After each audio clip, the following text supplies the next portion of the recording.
Are you familiar with, or do you know anything about peer-to-peer file sharing networks? I mean, I'm familiar with, I guess you could say. Okay. Have you ever used, or do any of these electronics currently on the property have any of those types of software downloaded onto them? Yes. Okay. Which devices are we talking about? Probably all of them. All. So, and I just want to make sure, again, we're not here to put words in your mouth. So when you say all, and I'm thinking, well, okay, I won't want to say all, because I'm going to say the laptop, the phone, and the computer in the office. Okay, so laptop in the RV. Yes. Okay.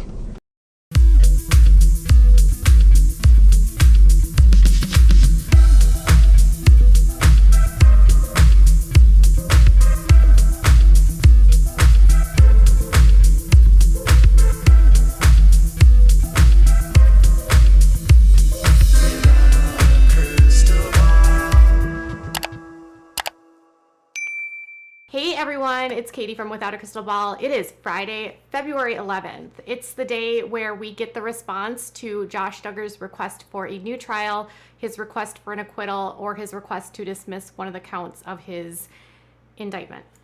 And this is actually a pretty well thought out and put together narrative or argument by the government.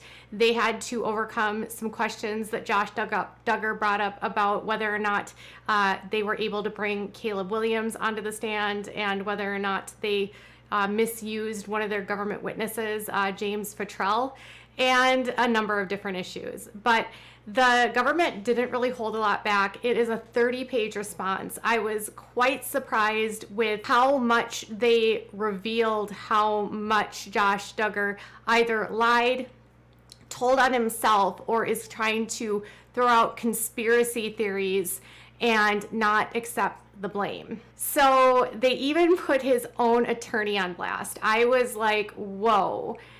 You know, we talked a lot about how Travis Story seemed to be making quite a few mistakes during his case, and the government did not hold back. They also called him out for wanting to blame Caleb when there was literally no evidence. So the document was actually filed today in response, and I'll go through it with you, so check this out. In the United States, they say the defendants, for his part, claimed that someone else did it, but his attempts to scapegoat others collapsed under the mildest of scrutiny. His own expert largely agreed with the government's explanation of the facts, and when given the chance to rebut evidence placing the defendant at the computer, conceded that she could not. Further, when given a chance to substantiate his speculative defense with other witnesses, the defendant instead rested his case. On December 9th, 2021, a jury found him guilty on both counts. The defendant now asks the government to overturn the jury's verdict, claiming that there is no evidence he personally viewed this, but his bare bones argument ignores the ample proof beyond a reasonable doubt that he repeatedly downloaded and viewed this material on a password-protected partition, that the files titles indicative of their illegality. So he says the defendant also asks the court to grant the extraordinary remedy of ordering a new trial for a variety of reasons without arguments, but these arguments fail too. He claims the court prevented him from calling a witness, Caleb Williams, a man who could not have committed these acts based on the defendant's own evidence, but also he nevertheless sought to implicate and criticize the timing of the disclosure of emails from Mr. Williams, but contrary to his misleading framing, he was not prevented from calling Mr. Williams. He simply opted out and not to when told he would need to satisfy the federal rules of evidence before improperly injecting Mr. Williams' prior offense into the trial. Further, the emails at issue are wholly immaterial, but they were still disclosed promptly after they were reviewed and in time for the defendant to utilize them at trial. He also argues that a new trial is warranted because the timing of the disclosure of the government's demonstrative rebuttal exhibit allegedly violated Rule 16 in the Jenks Act, and because testimony about the iPhone metadata from James Futrell, director of the Department of Justice High Technology Investigative Unit, was improper expert testimony. The demonstratives merely illustrated Director Futrell's testimony from the government's case in chief. However, they were not witness statements and did not contain new information material to the preparation of the defense. Moreover, the case he relies on to claim the director that his review of expert metadata is expert testimony is inopposite. To the extent it is expert testimony, Director Futrell was qualified to provide it, and the defendant received adequate notice of it. Indeed, he had the inopposite case law readily available at trial to object to the testimony he now claims he could not have anticipated. Accordingly, his request for a new trial on these grounds should be denied. He also asks them to dismiss count 2, but this, they say, would have already been a precedent of the court, so that should be denied entirely. So given the grounds of all of it, they want the whole thing denied. And it is interesting because right off the bat, they basically say, like, you had an opportunity at trial to object to James Futrell's testimony and you didn't, and now you want to object to it after the fact. They knew at the time of the trial that he was going to be on the stand. They were actually provided evidence of an email that they sent to Josh in July of 2021 that says that he is going to be testifying. They spoke about the metadata of these photographs numerous times before the trial actually started. So I actually think it's interesting, and I like that they point that out, that he could have had the objection at the time of the trial, but he instead did not do that. And the next thing they do is they start poking holes at Josh Duggar and how he was like pointing fingers at everyone else, but never could provide evidence of it. So they say this. On August 20th, 2021, the defendant filed a motion to dismiss, claiming the government did not preserve potentially exculpatory evidence that may have implicated 3 others, none of whom were Caleb Williams. Document 40, he partially withdrew his motion after the government informed him that his own counsel represented one of 3 individuals in a different case that resulted in that individual's incarceration during the charged time frame, and the court ultimately denied the motion. His own attorney represented one of the people that he wanted to blame. His own attorney knew that that person was represented and that person was incarcerated during the time frame, and yet they still wanted to blame him. Like, that is wholly incompetent, and they withdrew it at that hearing in September after they realized the information. Because he attempted to blame others for his actions based on demonstrably false speculation, the government moved to preclude the defendant from introducing any unsubstantiated alternative predator theory at trial absent a non-speculative nexus between the person and the perpetrator. The court ultimately didn't grant that motion, but the court did order that Josh would not be allowed to speculate at all.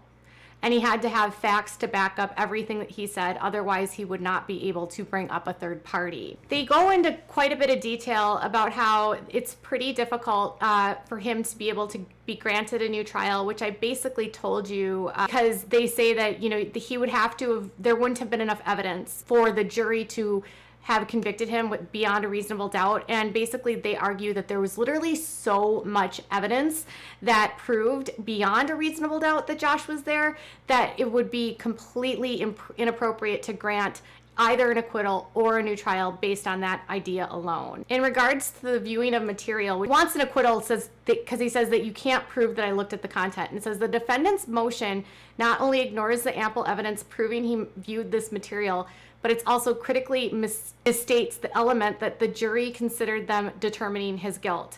The government did not need to provide evidence that he personally viewed the material to convict him of receiving and possessing. Only had to prove that he knew the material was of minors engaging in specific content. And it says that on this point, the jury heard testimony from multiple witnesses, including his own expert, that there was material that was downloaded to a password-protected Linux partition on his computer using 2 different programs, and he knew the programs existed on his computer. The files had names that were indicative of this material. Many files were at a minimum viewed with a thumbnail format or played as videos. And interpreting the evidence in the light most favorable to the government and drawing all inferences and to support the verdict, there can be no doubt, let alone a reasonable one, that the defendant knew the visual depictions he received and possessed were of what he was convicted of. So this idea that he somehow didn't know what he was watching, or that he wasn't clear about what was on his computer, they say is completely and utterly false. They did bring up in this that he, you know, when unprompted, and when the investigator showed up at his car lot, asked like, what's this all about? Was someone downloading CP?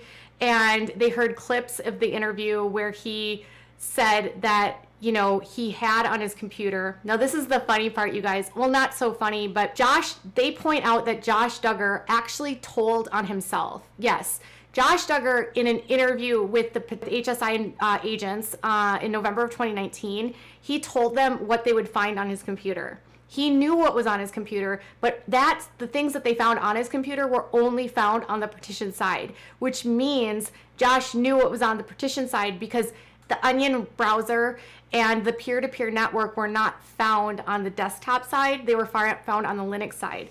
But he literally told them that it was on the computer. So he had to have known about the partition. So it says, the jury then heard clips of the interview in which the defendant said that the desktop computer at the car lot was his, and the peer-to-peer software and something related to the Onion router Tor, also referred to as the dark web, were on the computer. They heard from the director, who testified that the computer's hard drive was divided into partitions running the default Windows operating system that would boot up automatically, and a partition running the Linux operating side that a user had to take affirmative steps to access.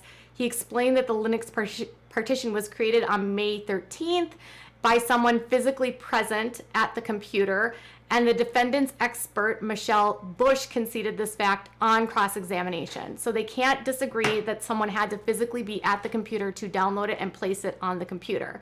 He also testified that the default window partition contained work material and an internet monitoring software known as Covenant Eyes, while the Linux partition contained the Tor browser bundle and the uTorrent peer-to-peer software, but not Covenant Eyes. The Tor browser and uTorrent, two programs the defendant said were on his computer, were only installed on the Linux partition. And a Covenant Eyes representative explained that the defendant could bypass internet monitoring on the Windows partition by using the Linux side. When he was talking to the agents, he admitted that this would be on there. It's only on the partition side, so he can't act like he didn't know about the partition because they didn't find it on the work side. Due to the fact that he told them what they would find, the agents, and the fact that this content was found on that side of the computer with the programs that they said would be found there, and then they went through the different titles of the videos that were downloaded, which were very explicit and would clearly know, whoever was downloading them would know what was on the content.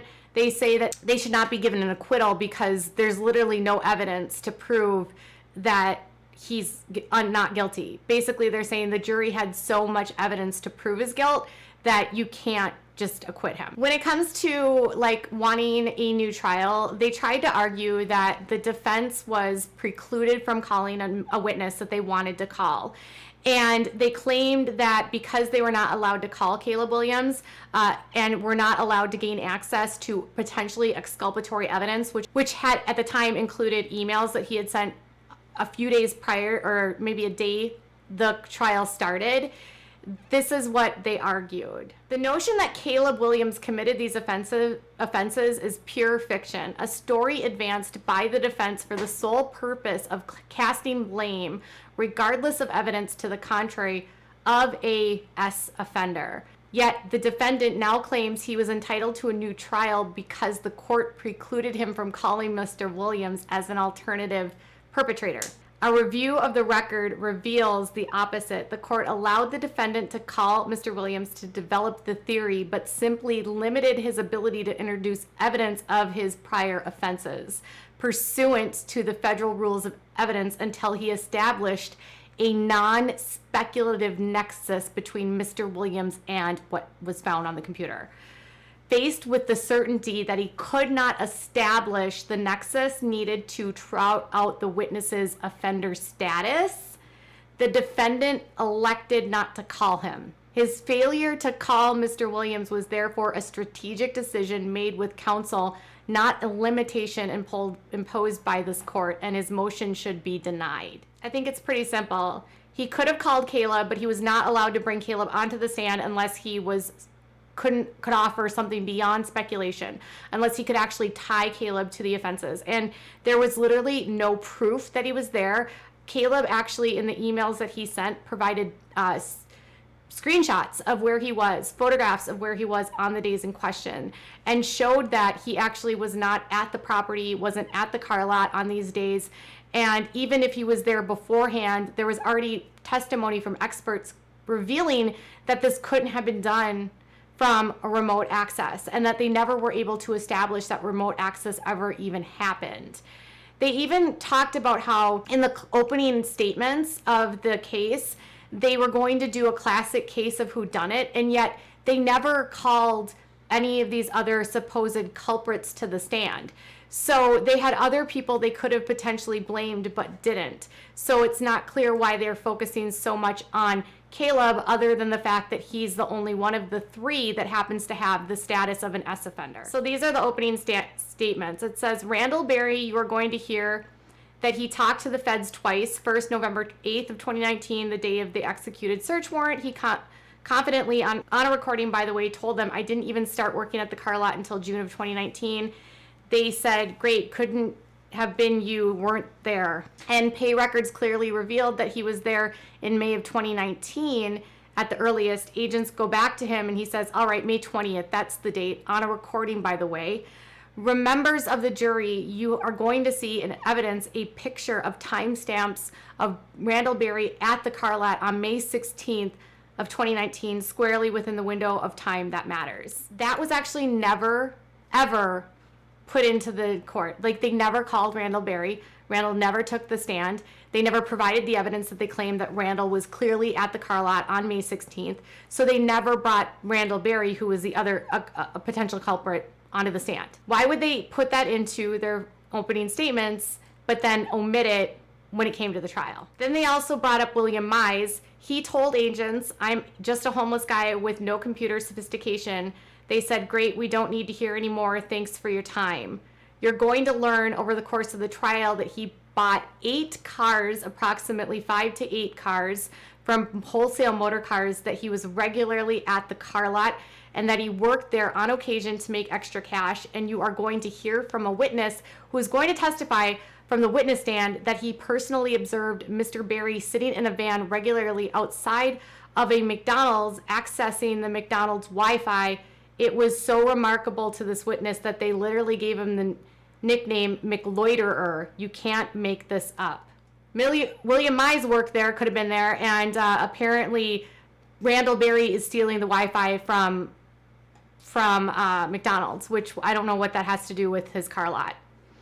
And then the third person they bring up in this is Caleb Williams. So I have to remind you, they did not call Randall Berry and they did not call William Mize. Why did they not call those two? I don't know. They said that they were going to call them, and they said there was going to be testimony that they were doing these things, and that testimony never happened. They said, Caleb Williams, you're going to see evidence that he sold a car as a salesperson at the lot in March of 2019, that he regularly printed shipping labels from the HP computer at the center of this case for his own eBay business, and that had nothing to do with Josh and nothing to do with the car lot. You're going to hear that he was so tech savvy that he runs his own e-commerce business, where he accepts Bitcoin in addition to other forms of payment. Investigators first interviewed him 30 months into this investigation several weeks ago.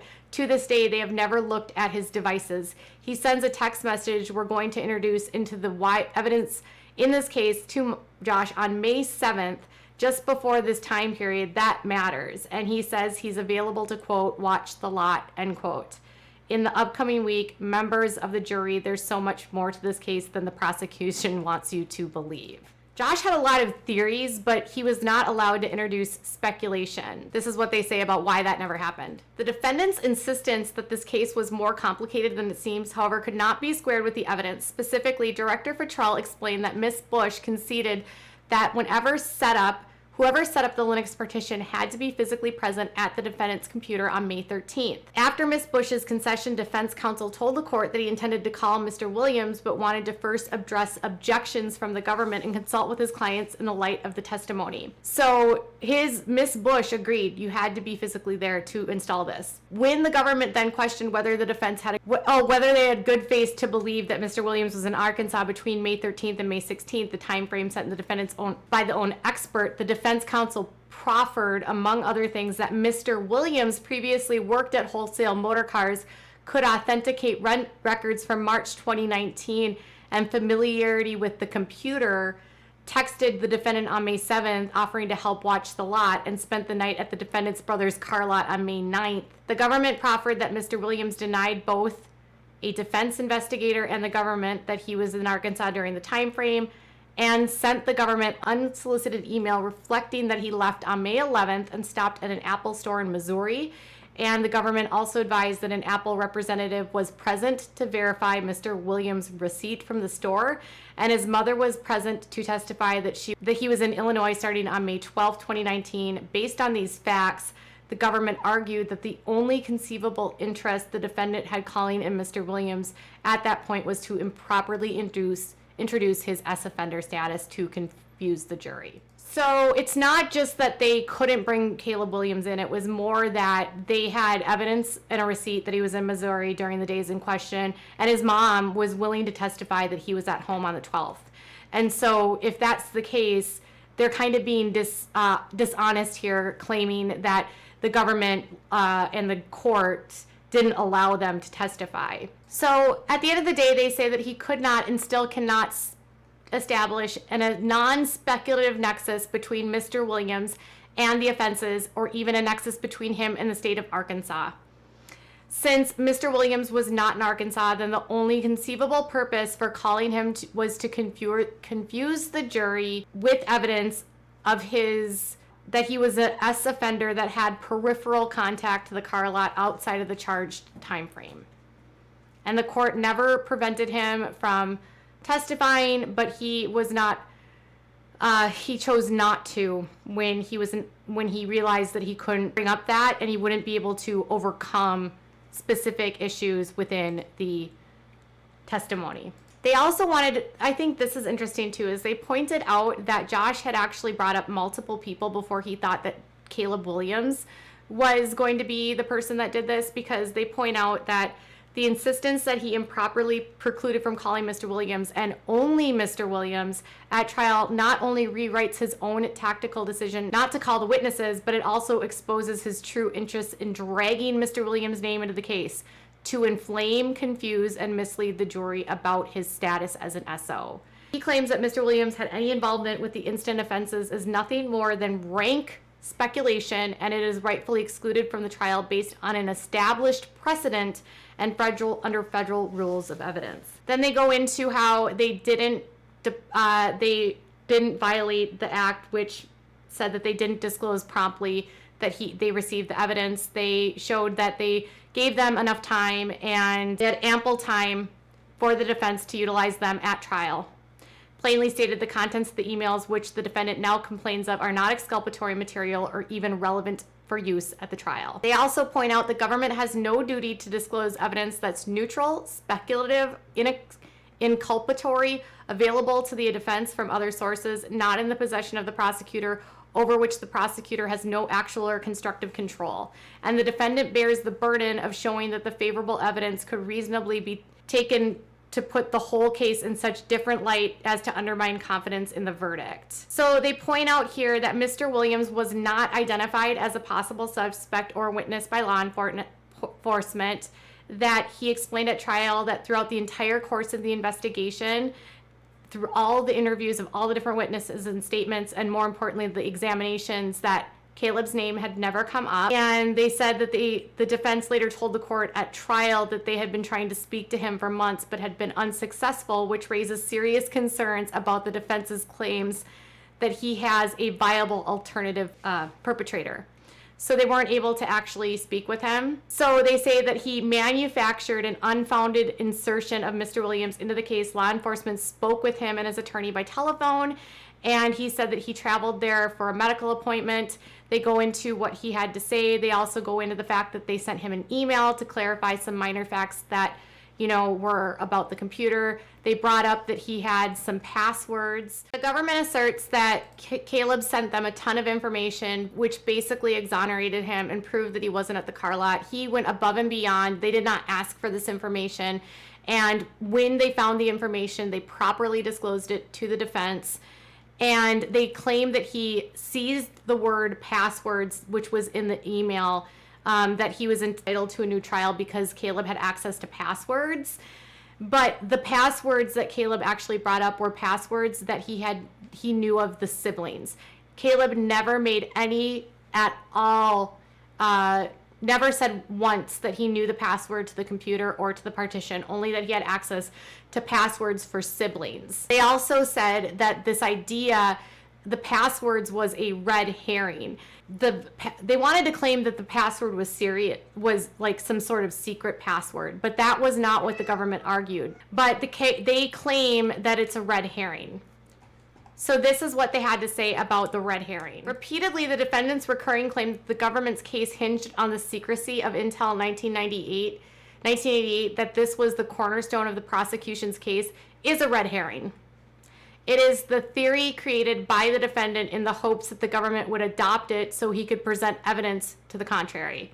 The government did not take the bait and instead introduced at trial evidence showing that the defendant shared the password with others, including his father and the former vice president candidate, Paul Ryan. Paul Ryan knew his password. The court noted responding to the defendant's efforts to reshape the government's theory of this case by recalling some evidence that he was sharing this with a vice presidential candidate. In its closing, the government made clear that explaining the case was never about the secrecy of the password. It's the habit of him using the password. So they go into how they talked about how Mr. Williams had been provided passwords, but they claim that without addressing the defense counsel connected the defendant's brother's password to the Linux partition. Okay, so they claim that the defense, when they talked about this on the morning of December 6th, they said it's a tough situation because there is no relief directly related to Caleb Williams that would make sense, but reaffirmed that he intended to call him and suggested some exclusion of evidence that's not related to Caleb. Attorneys on December 6th, they claim the defense counsel said there was nothing that tied him to this, but they were still going to call him. So clearly, I agree with the government here that they are trying to effectively blame Caleb because he has the status of an S offender. Later, they called out that the defense's expert witness basically was on the stand trying to connect dots that just were not there, looking to make things a big deal that weren't, like specifically around the Dell One username, but they were able to show and prove that he would be able to create the username himself. And in regards to the GPS location, claiming that he was not an expert witness, basically, again, they say that they had the opportunity at trial to object to him using the GPS coordinates and while he was on the stand, and at no time during his testimony did they object. And then they provided a copy of an email which outlined what Petrell could potentially speak to at the trial, which included the GPS location. They also said that his experience as a director would make him an expert on the geolocation data. So long story short here is that Josh is using someone for the sake of their status. And the only reason he wanted to use Caleb was because of his SO offender status, not because he was actually there, not because there was evidence, because he wanted to confuse the jury.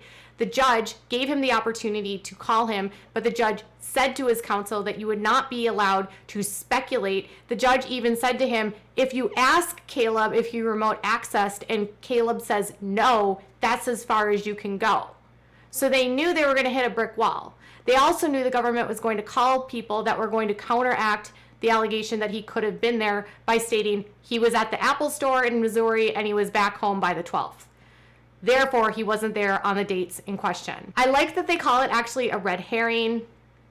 And I was pleased to see them calling out Travis Dory's incompetence in that he didn't know or couldn't remember that his client was in jail and someone that he wanted to bring into this case. And I also think it's interesting that they point out that Caleb Williams was brought in after 3 other people were already excluded. And why didn't they call Randall Berry or William Mize? They chose to not call all 3. So why are they specifically focusing on Caleb Williams when they know that there's no evidence connecting him to there? And they're saying that even if the evidence was, they're trying to say it was exculpatory. They actually said, no, it's not. It's inculpatory. It proves he wasn't there. It doesn't help your client's case. So and then finally they said, based on double jeopardy, they're going to have to dismiss one of the counts and they're going to sentence based on the higher of the 2 counts. And so they don't need to actually dismiss this because at sentencing that will happen. So it's moot to ask for it now. Josh Duggar and his red herring trying to use people and pick up tiny little sentences. Does this remind you of anything? He is the master gaslighter. It also kind of reminds me of how Jim Bob said that there was a vendetta against him by Kathy O'Kelly, the police chief, that he couldn't prove. And then Jill and the girls think that vendetta exists, but there isn't one. Can you imagine the conspiracies that Jim Bob has planted into his kids' mind and the conspiracy minds that these kids have as a result of the way that they were raised? It's scary. They have an opportunity now to respond. I don't see at all how this would ever pass. And I really liked this very well thought out, well argued motion. They have a response now. They have 2 weeks to respond to this, and then they will have the opportunity. The judge will make a ruling, and then hopefully we'll hear about when sentencing is going to occur. All right, you guys, that's all I've got for now. Bye.